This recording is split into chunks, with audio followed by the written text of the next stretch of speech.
dia, ouvintes da Rádio Guaíba. Eu sou a jornalista Paula Oliveira de Sá e está começando agora mais uma edição do programa Viver Bem Guaíba, um espaço dedicado à saúde, à informação e ao bem-estar. O Viver Bem Guaíba tem o patrocínio da AF Educação Médica. O maior hub de educação médica do Brasil está em Porto Alegre. Neste mês de setembro, estamos diante de uma campanha muito importante. O Setembro Amarelo, que busca chamar a atenção para a prevenção do suicídio e o cuidado com a saúde emocional das pessoas. Esse é um tema delicado, sensível e que precisa ser tratado com responsabilidade e acolhimento. Hoje recebemos no programa a psicóloga clínica Monique Tassinari, especialista em intervenção na autolesão, prevenção e pós-venção pelo Instituto Vitaleri e professora no Centro de Estudos da Família e do Indivíduo. A psicóloga também é autora do livro Vida A, que traz estratégias para enfrentar os pensamentos de desesperança e comportamento de risco. Monique, seja muito bem-vinda ao Viver Bem Guaíba. É muito importante ter você aqui conosco para falar de um tema que exige tanto cuidado. Obrigada, Paula. Estou bem feliz pelo convite, bem feliz por esse espaço também para poder falar um pouco mais, levar para o público esse tema tão importante. Tão relevante, né? Da gente trazer esse assunto à tona, né? Tem que se falar sobre isso.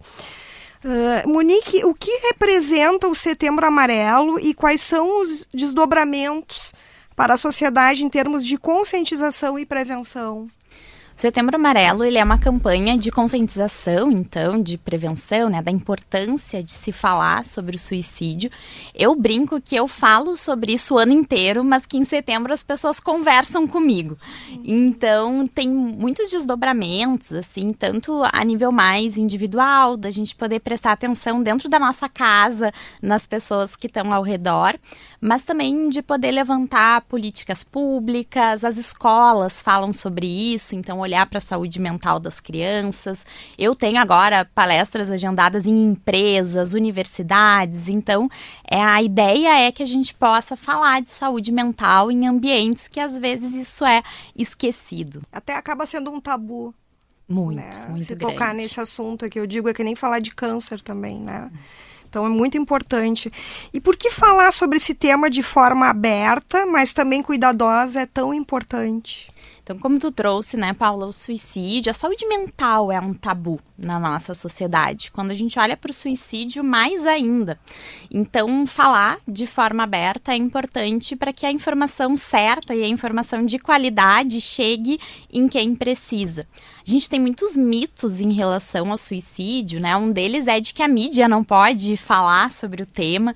Então, a gente precisa falar e a gente pode falar desde que seja de uma forma cuidadosa, como a gente está fazendo aqui, né? Como a campanha também oferece vários materiais, assim, para as pessoas falarem sobre de um jeito mais efetivo, né? Então, os dados, eles são bem assustadores. A gente, infelizmente, perde aí cerca de 700 mil pessoas por ano no mundo por suicídio. Aqui no Brasil fica sempre em 14 mil, 15 mil. É algo que não dá mais pra gente fingir que não existe, né? Então, exatamente, a gente precisa olhar para isso. No Brasil, diversos especialistas e autoridades em saúde mental têm chamado a atenção para o aumento dos transtornos emocionais, né? Especialmente entre jovens. O que então, esses dados estão trazendo em relação a isso? Os dados, eles são bem impactantes, assim. A gente tem uma ideia de que 1 em cada 6 crianças, mais ou menos, tenha um transtorno mental, né? Então, quando a gente pensa numa sala cheia de alunos, a gente vê como isso é significativo. E foi feito um levantamento agora nessa última década, considerando ali 2024, né, de 2014 para cá, em que teve um aumento muito grande da busca nos serviços de saúde. E muito grande mesmo, assim. A gente está falando na população dos 10 aos 14 anos de cerca de 2.500%, assim, de aumento nessa busca. Nos adolescentes mais ainda, dos 15 aos 19 anos, olhando aí para um número de 3.300 200% a mais. Então, lá em 2014, cerca de 1.000 pessoas eram atendidas, 1.500, e hoje a gente tem aí atendimento de mais de 50.000 jovens, né? Então, eu digo que esses dados, eles nos mostram números aumentando, né? Uma gravidade, mas também nos mostram mais acesso à saúde, né? Ao serviço, ao diagnóstico. E quando a gente olha para esses números, a gente tem que lembrar que é o filho de alguém, a colega de alguém, a neta de alguém. Então, acho que a principal informação dos dados é que a gente precisa olhar para essa população, né? Para os jovens, para as crianças. E que bom que os pais estão se preocupando também, né? Sim. E levando seus filhos para fazer uma terapia, em busca de ajuda. Isso é muito importante, né? Não dá para ficar calado. Super. Monique, qual é o impacto de episódios recentes como a pandemia de coronavírus e o mais recentemente a enchente ocorrida em 2024 no Rio Grande do Sul, em relação ao aumento da ansiedade, da depressão e do isolamento, né? Principalmente entre jovens e crianças. Sim, eu costumo dizer que o impacto dessas crises, né, dessas situações assim que mudam a vida da pessoa, muda tudo aquele mundo da forma como a pessoa conhecia, a gente vê os impactos até muitos anos depois, né? Então, tem impactos que talvez a gente ainda nem consiga identificar e que tem alguns estudos, né, monitorando algumas pessoas cuidando mais disso. Mas o que a gente sabe é que tanto a enchente quanto a pandemia aumenta o que a gente chama de fatores de risco para depressão, para ansiedade, para um trauma, que é essa questão, né, do isolamento. Muitas das crianças e dos jovens, olhando para esse público, ficaram sem escola, né, questões financeiras, muitas famílias que perderam lá o seu sustento. Então, tudo isso acaba, sim, aumentando o nível de ansiedade, insegurança, o medo, dificuldade de sono. Então, tem um impacto bastante importante. E as redes sociais também entram nesse cenário, né, Monique? Podendo potencializar sentimentos de inadequação, baixa autoestima ou solidão. Elas podem agravar esses quadros já existentes, até pelo exemplo de tudo que se passou esse trauma, né, da enchente, muitos perderam suas casas, suas famílias, enfim, isso potencializa bastante. Sim, eu costumo brincar que as redes sociais, ela é aquela história do copo meio cheio, meio vazio, né? Se a gente olha para um ângulo, ela tem um potencial de chegar à informação, de ser rede de contato, né? Na pandemia, a gente usou muito as chamadas de vídeo para nos manter próximos, mas quando a gente olha para um uso exagerado, quando a gente pensa assim nessa exposição o tempo inteiro aos vídeos da enchente, às notícias ruins, principalmente pensando nas crianças, né? Que nem sempre conseguem ter esse entendimento do que está acontecendo ali e discernir, né, dividir o que é uma informação real ou não. Então, quando a gente tira a criança da realidade, né, quando a criança deixa de brincar com o colega, deixa de jogar bola, de brincar na rua e passa a ter esse acesso, pode aumentar o isolamento, às vezes tem bullying ali nas redes sociais, né, comparação com o colega, o que o outro tem e eu não tenho. Então, a gente tem que estar sempre monitorando a qualidade e a quantidade do uso das redes. Monique, como a família pode agir quando percebe que alguém próximo precisa de ajuda, né, que está em sofrimento? A minha indicação, Paula, ela é sempre para buscar ajuda médica, assim, né? De que eu acho que por melhor intencionado que esse familiar esteja, ele não tem um preparo, às vezes, para lidar ali com uma crise. Quando a gente pensa, né, numa questão de suicídio, em algo tão grave assim, esse familiar, o melhor que ele pode fazer é literalmente pegar pela mão, né? Oferecer ali uma escuta sem julgamento, entender o que aquela pessoa está precisando e buscar uma avaliação médica de um psicólogo, de um psiquiatra, para poder dar esse encaminhamento, assim. E o cuidado da escuta, de não dizer que é para chamar atenção, que é falta de Deus, né? Assim, que é bobagem. Então, poder levar a sério mesmo esse nível de sofrimento e poder pedir ajuda e levar essa pessoa não até minimizar, lá. né? Não minimizar. Não diminuir essa pessoa que está nesse momento de sofrimento e até, às vezes, quando a pessoa não tem acesso a um psicólogo, um psiquiatra, até um posto de saúde que ela possa ir ali conversar com um médico, um profissional. Isso, a gente costuma dividir, né, a saúde mental e saúde física, mas essa questão de risco, de depressão, de ansiedade é uma questão de saúde. Universal. Então pode procurar sim a emergência médica, pode ligar para o SAMU, né, assim, todo mundo está preparado para receber e acolher essa pessoa se ela precisar. E quais são os fatores de risco e também os fatores de proteção mais relevantes nesse contexto, né? Por exemplo, a questão de vínculos afetivos, rede de apoio, a importância das relações no ambiente escolar, até no ambiente de trabalho. Uhum. As questões de risco, a gente fala bastante do isolamento como um fator de risco, né? Então, de novo, aí a pandemia, a enchente que apresentaram esses fatores. A questão de ter um diagnóstico de transtorno mental é uma questão de ponto de atenção. O desemprego, falta de moradia, né? Falta de acesso a serviços de saúde, uso de substâncias também um fator importante. Álcool, drogas, né? Então, tudo isso são fatores de risco. E de proteção, o oposto disso tudo, né? Cuidar dessas coisas, principalmente as redes de apoio, poder conviver com pessoas, ter amigos, ter alguém ali de confiança, buscar grupos, a questão de acesso, então, à saúde, à educação, tudo isso são fatores importantes. E quais são os sinais e sintomas que podem indicar que uma pessoa está em sofrimento psíquico importante, né? Como ansiedade, instabilidade emocional e até desesperança. Uhum. Todas as mudanças, assim, né? A pessoa era de um jeito e muda bruscamente para um outro, assim, é um sinal de alerta, né? Então, é o humor mais triste, falta de vontade de fazer as coisas, alteração de apetite, de sono. Nas crianças aparece muito a irritabilidade, assim, né? Começa a gritar, a chorar por qualquer coisa. Mas acho que um ponto, assim, é que nem sempre esses sinais, eles são visíveis, né? Às vezes a gente não tem essa percepção também. Não é tão claro, né? E às vezes até essa pessoa pode estar mais eufórica também. Também. Essas mudanças bruscas de humor. Sim, toda essa alteração de comportamento é um sinal de alerta.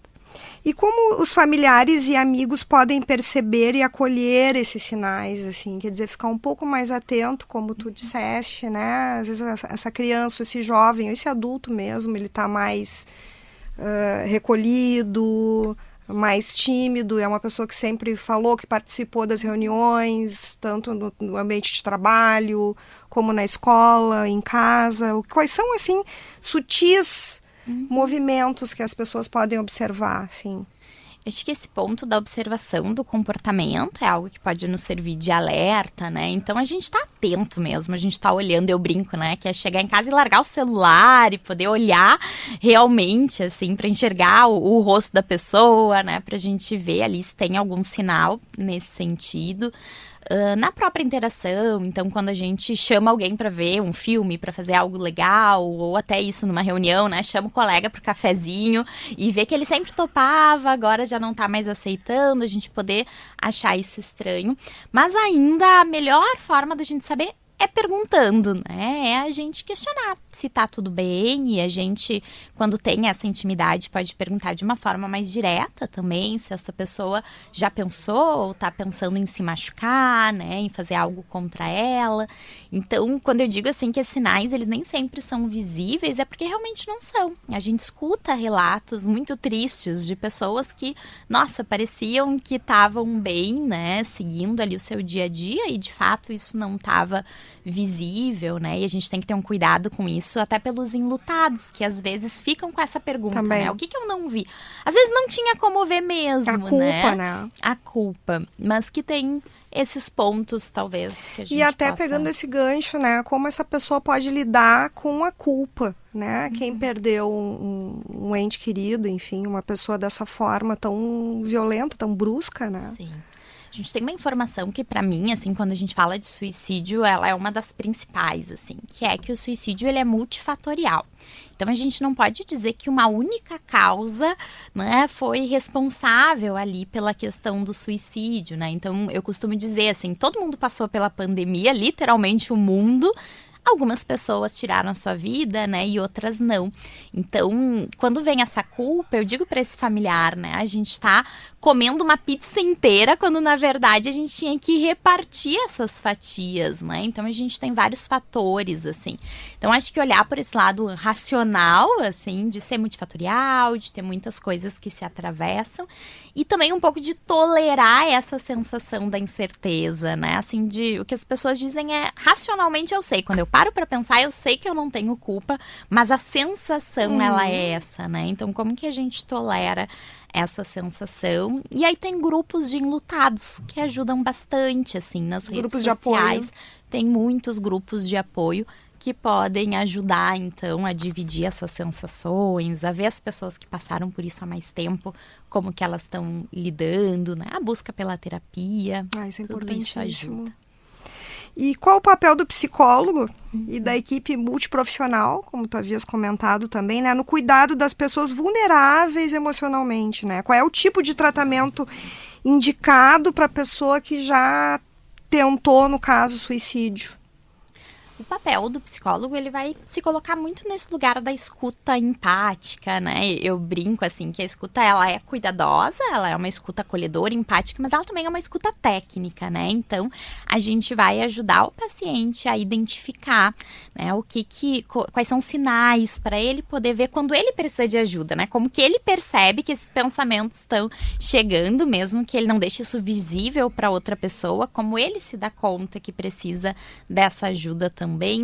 A ajudar a buscar outras estratégias, outras habilidades para resolver problemas, para conseguir melhorar essa sensação tão desconfortável que vem nesse momento de desesperança. O trabalho multidisciplinar, ele é imprescindível quando a gente fala de questão de vulnerabilidade emocional. Pode ser que esse paciente, por exemplo, ele precise de medicação, então trabalhe junto com a psiquiatria, essa avaliação é super importante.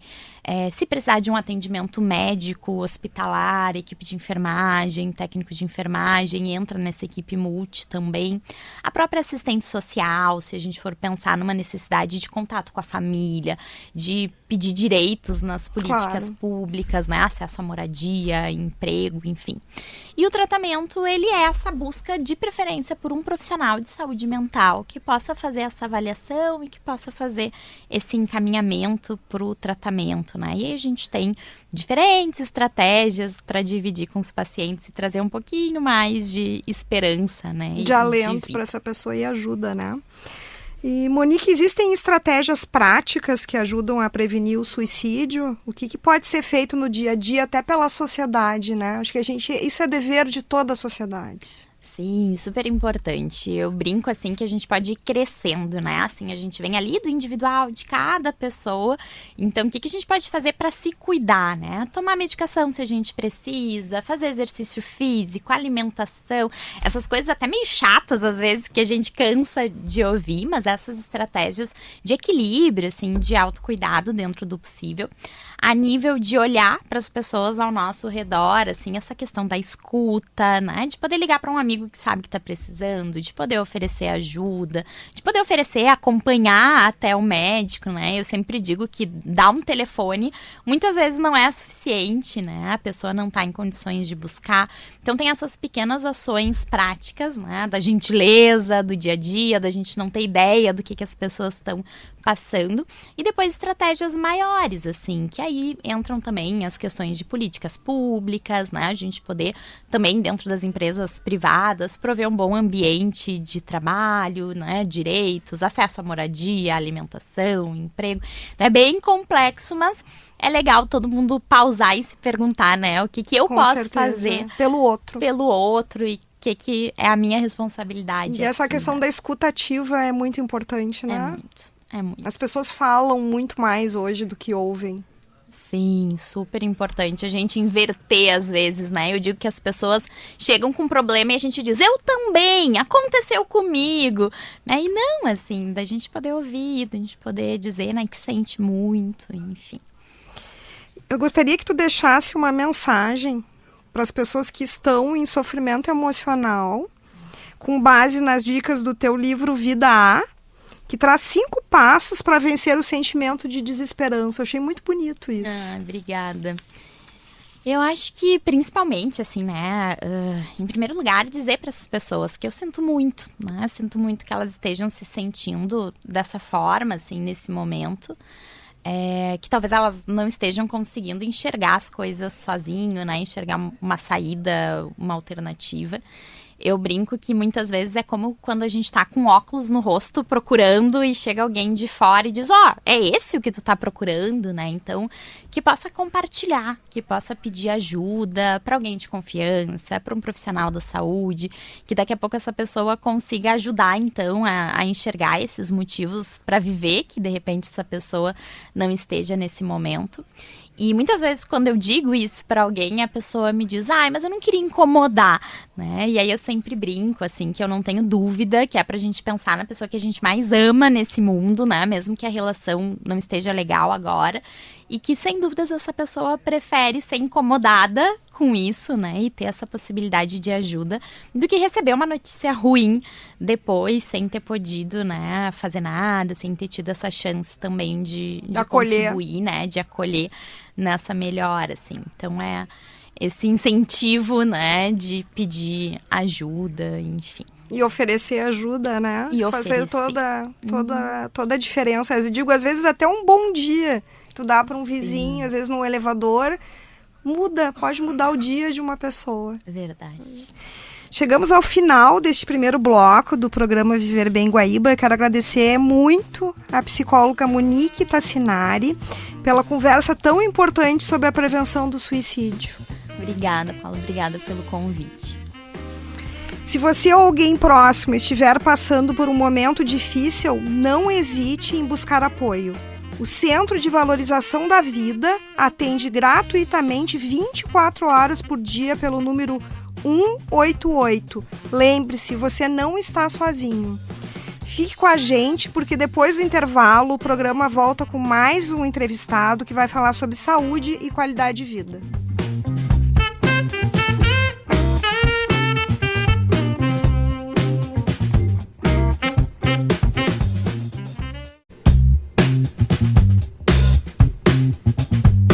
Estamos de volta com o programa Viver Bem Guaíba. Neste bloco, vamos falar sobre a trombose venosa, condição que afeta milhares de brasileiros todos os dias e que ganha destaque no Dia Nacional de Combate e Prevenção à Trombose, no próximo dia 16 de setembro.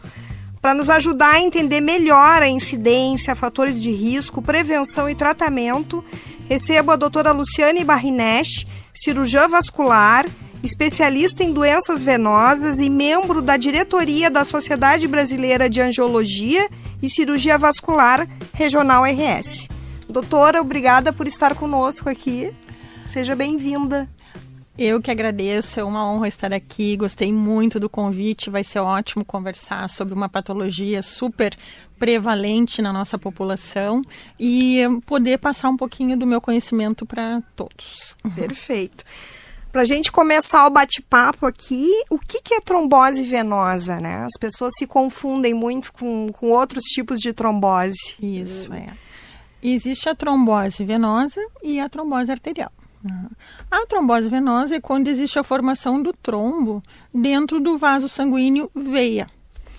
E esse trombo leva à obstrução desse vaso e, consequentemente, uma série de problemas para o desenvolvimento da circulação no local afetado.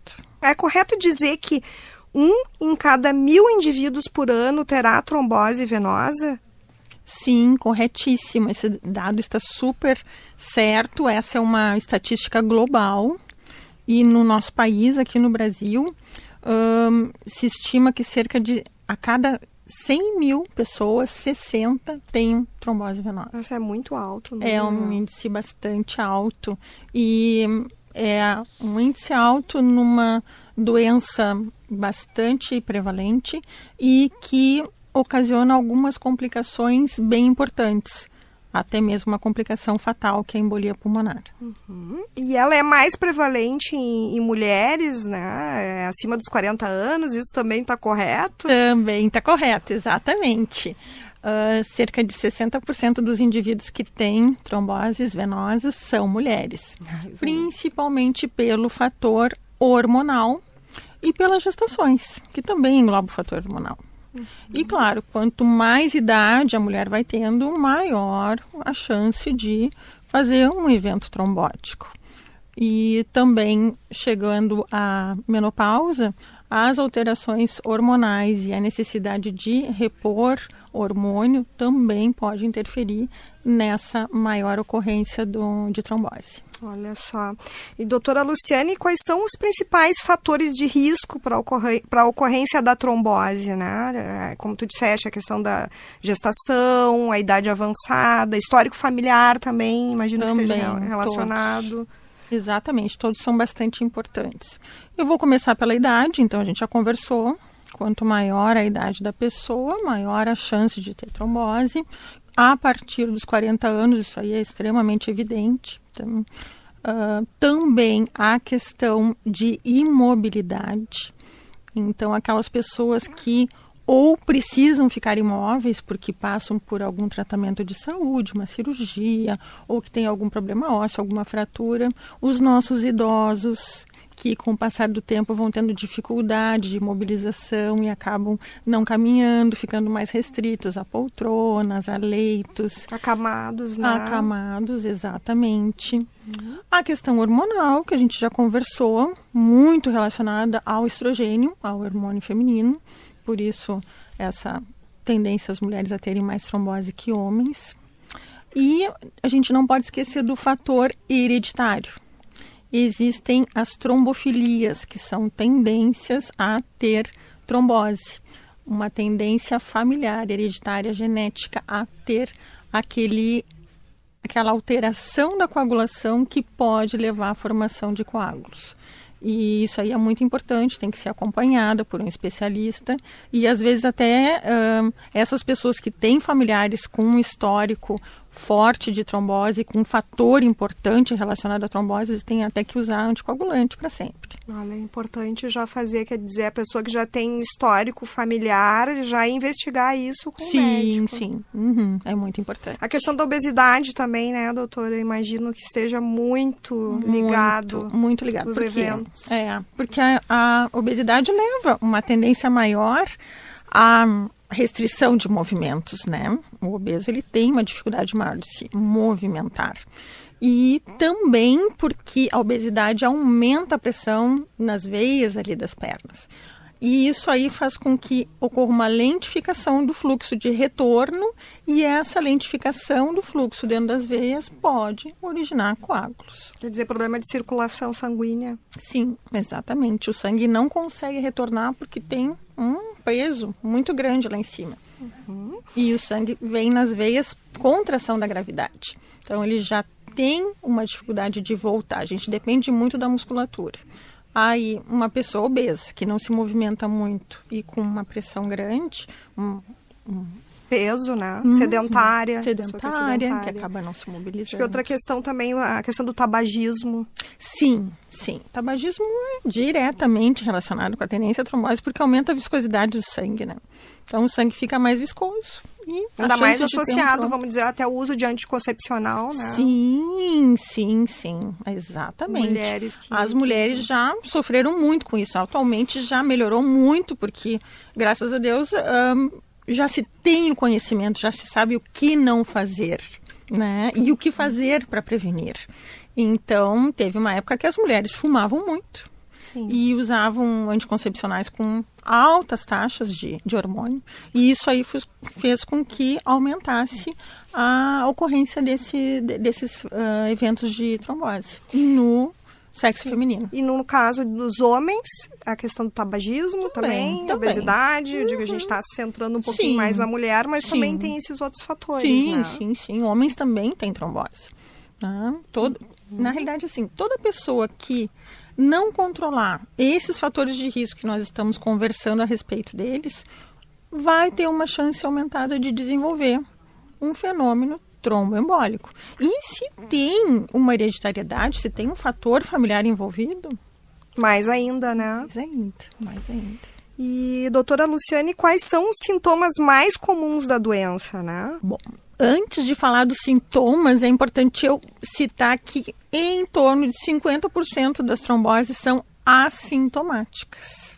Então, é muito importante ter um grau de suspeição, né, do problema e também fazer um acompanhamento, principalmente nas pessoas que têm fatores de risco não resolvidos e as que têm histórico familiar, né, de trombose. Mas, assim, principal queixa, dor na perna, inchaço em uma das pernas, disparidade de tamanho entre uma perna e outra, abruptamente uma perna ficou maior que a outra. Calor no local, às vezes o membro fica um pouco mais escurecido, mais cianótico, porque o sangue não circula mais ali. O inchaço também. Inchaço. Um dos primeiros achados é o desconforto, a dor e o aumento de tamanho relacionado ao inchaço. E aí pode ser em qualquer parte da perna, tanto nas coxas, pode ser. Na batata da perna. Sim. Tem aquelas tromboses mais baixas e teoricamente menos graves que atingem a região de baixo da perna, do tornozelo ou do joelho para baixo, mas também existe aquelas tromboses que atingem o território ilíaco, que é dentro da barriga, as veias de dentro da barriga, que nas quais o membro inteiro fica edemaciado, extremamente edemaciado. Olha só, porque as pessoas têm a tendência a achar que é só uma parte da perna, né? Que não vai ser, quer dizer, tá todo... É um circuito fechado ali, né? Exatamente. Quando acontece nas veias ilíacas, as veias intraabdominais, a perna inteira fica muitas vezes maior que o membro contralateral. No caso de pacientes assintomáticos, né? Como tu havias comentado, quando é que é necessário ficar em alerta? E quais critérios levam à investigação? Sempre é muito importante, como eu falei já, ter um alto grau de suspeição. Então, pessoas que têm na família alguém que já teve trombose. Sinal de alerta. Sinal de alerta. O ideal até é já procurar um especialista para ver se tem alguma correlação com genética, com hereditariedade, para conseguir prevenir. E até perguntar para o seu familiar, né? Porque às vezes as pessoas vivem, digo, pai, mãe, avós e não sabem quais são as doenças que essa pessoa tem. Exatamente. Se teve, porque teve, né? Se teve correlação com alguma imobilidade, com alguma cirurgia, com algum acidente, algum trauma, né? Ou se foi uma trombose que surgiu do nada. E em relação aos exames que são mais utilizados para o diagnóstico da trombose, né? Qual seria ele, assim, vamos dizer, o padrão ouro? Em que situações o exame deve ser feito? O exame deve ser feito quando se tem uma suspeição. Mas antes dos exames, tem que se conversar com o paciente que tem uma suspeita de trombose. Como começou, ficou imobilizado, usa algum hormônio, costuma hidratar-se bem, tem alguém na família com um problema. Então, tem uma série de coisas que a gente tem que investigar e dentro dessa investigação, a gente chegando a uma conclusão que pode ser trombose, que tem chance de ser trombose, aí lançamos mão do exame de imagem, que é uma ecografia, um ecodoppler. É o Doppler. O Doppler vai conseguir identificar se há algum coágulo na perna ou não. Existem alguns exames laboratoriais, como o dímeros D, que são bem importantes no sentido de afastar a chance de ter trombose ou não. Às vezes se solicita até antes da ecografia. E quando existe alguma suspeita de ter algum comprometimento intraabdominal, de alguma veia maior de dentro do abdômen, também pode-se fazer tomografia, ressonância. Mas o principal exame é ecografia, de preferência ecografia ultrassom, ecografia com Doppler. Como é que as pessoas podem prevenir a trombose, né? A alimentação, a atividade física, de que a gente está sempre falando, retomando esse assunto, mas é importante a questão da hidratação, que eu acho que é importantíssimo a gente destacar isso. Estilo de vida, né? Então, cuidar da saúde vascular, como a gente diz, né? Então, ter uma alimentação equilibrada, hidratar-se, não esquecer de tomar água. Aqui, na nossa região, no sul, no inverno, tem pessoas que esquecem de tomar água, porque está frio, elas não têm sede e elas não tomam água. Os mais idosos também, que já sentem menos necessidade de tomar água. Os idosos que sentem menos necessidade, às vezes nem conseguem manifestar o desejo de hidratar-se mais, né? Às vezes eles não têm condições de dizer, olha, tô com sede. E então é muito importante a hidratação, a mobilização no dia a dia. Aí entra aquela questão das pessoas que trabalham muito sentadas, né? Que acabam ficando horas e horas numa posição só, às vezes no computador, esquecem de se movimentar. Ou ao contrário também, né? Muito tempo em pé. Também. O importante é movimentar, fazer com que a musculatura estimule a circulação. Fazer exercícios físicos regulares. Isso aí é bom não só para a parte de prevenção de trombose, Claro. mas faz um bem danado para toda a nossa circulação, para toda a parte cardiovascular. Tem algum exercício físico que seria mais indicado para quem já tem até essa propensão, né, a problemas vasculares, assim? É muito importante fazer a atividade aeróbica, mexer a musculatura, mas eu sempre digo para meus pacientes, para tu mexeres a musculatura, tu tem que ter músculo. Então, verdade. Reforço muscular. Exatamente. Então, tanto o trabalho muscular como os exercícios aeróbicos são importantes. Então, fazer um pouquinho de cada. Seria o ideal, né? Seria o ideal. E, claro, e sempre manter as suas revisões periódicas, é importante. Ver se está tudo funcionando bem, né? Se não tem alguma alteração de coagulação, se os exames de sangue estão bem, se os níveis de colesterol estão bem. É muito importante. São marcadores, né? Não chegam a ser marcadores da trombose, especificamente da trombose venosa. Mas é importante fazer um check-up anual. Entendi. Que se inclua também essa avaliação. Exatamente. E quando o diagnóstico confirma a trombose, como é feito o tratamento? Com o diagnóstico de trombose, é imperativo utilizar algum tipo de anticoagulante. Atualmente, a medicina evoluiu muito nesse aspecto. Antigamente, quando o paciente tinha trombose, ele tinha que internar e fazer o tratamento internado com medicações na veia. Olha só.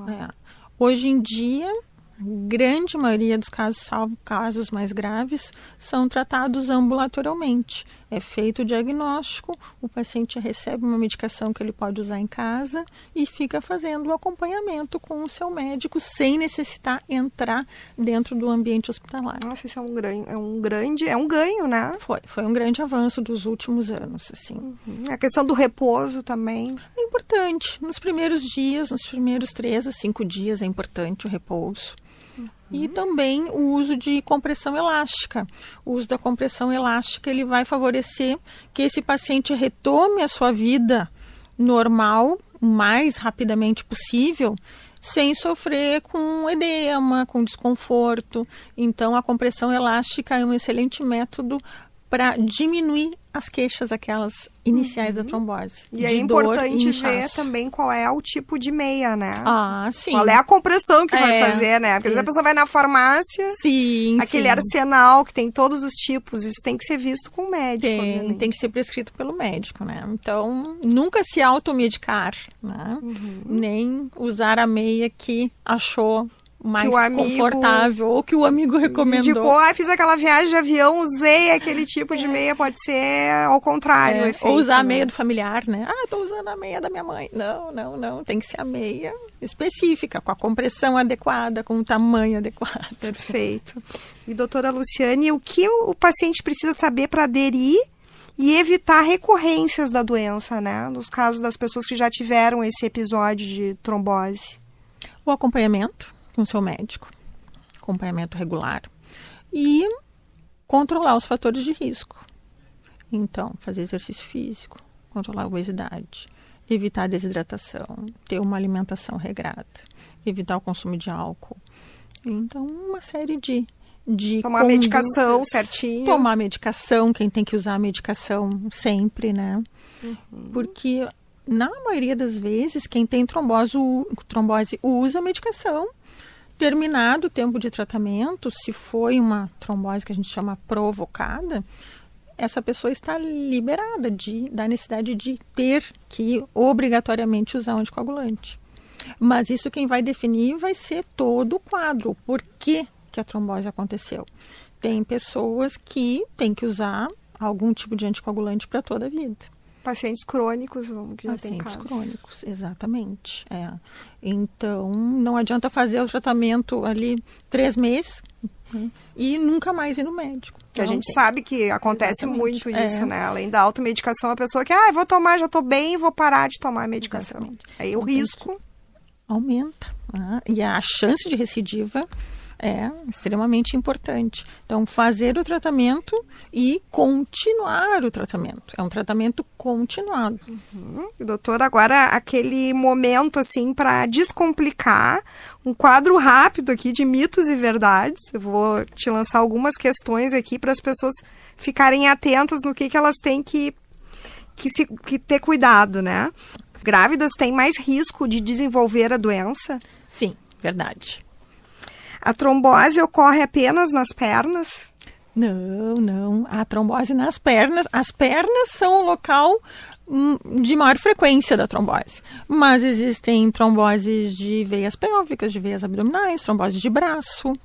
Né? Então, tem outras localizações. Tem outras que a gente chama, assim, até algumas localizações que a gente chama de atípicas, que não costumam, né, estar relacionadas com a ocorrência de trombose, e que também em pessoas que têm surge a hipótese de ter alguma relação com alguma doença que faz a pessoa ter trombose. A doença que mais explica isso são pacientes com câncer. Às vezes, um episódio de trombose é o primeiro sinal de que aquela pessoa está desenvolvendo câncer. E aí, no decorrer do tratamento da trombose, se descobriu que a viscosidade tinha alterado porque tinha uma alteração relacionada ao câncer. Só. Viagens longas aumentam o risco? Sim, com certeza. Síndrome do viajante. Síndrome do viajante. O que fazer para prevenir? Primeiro, controlar fatores de risco. Mobilidade, não ficar todo o tempo sentado. Então, viagens aéreas, procurar movimentar as pernas enquanto sentado, caminhar no corredor. Hidratação, tomar água antes, durante, depois da viagem. Uso de compressão elástica. Então, uma pessoa que tem tendência a ter um pouco mais de inchaço nas pernas, ou que tem histórico de trombose na família, ou que vai fazer uma viagem muito longa, é importante consultar o seu médico e ver qual o tipo de compressão mais recomendável. Sim, utilizar roupas adequadas, folgadas, sem ter uma área que comprima demais o abdômen ou até mesmo as pernas. Meias elásticas ajudam na prevenção, né? Em que casos e como usar corretamente? Bom, a meia elástica é um mal necessário, é um bem necessário.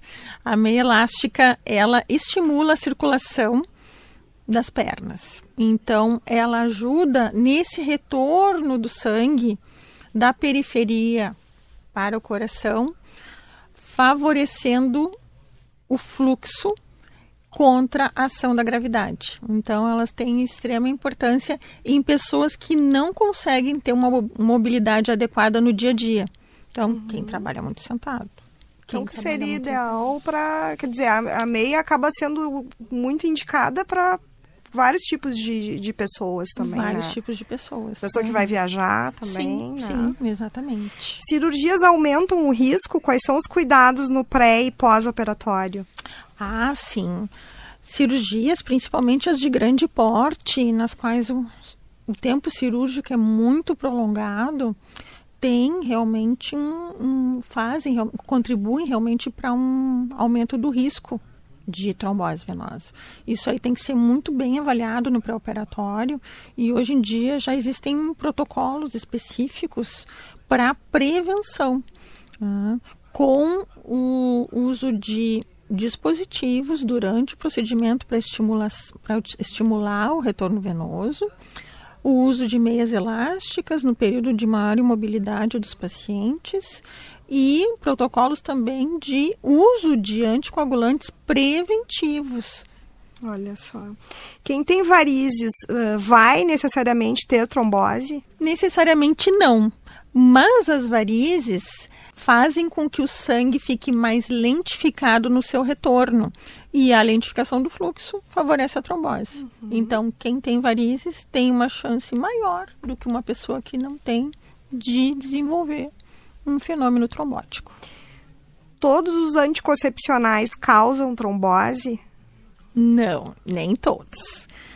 Geralmente a trombose está relacionada com o estrogênio.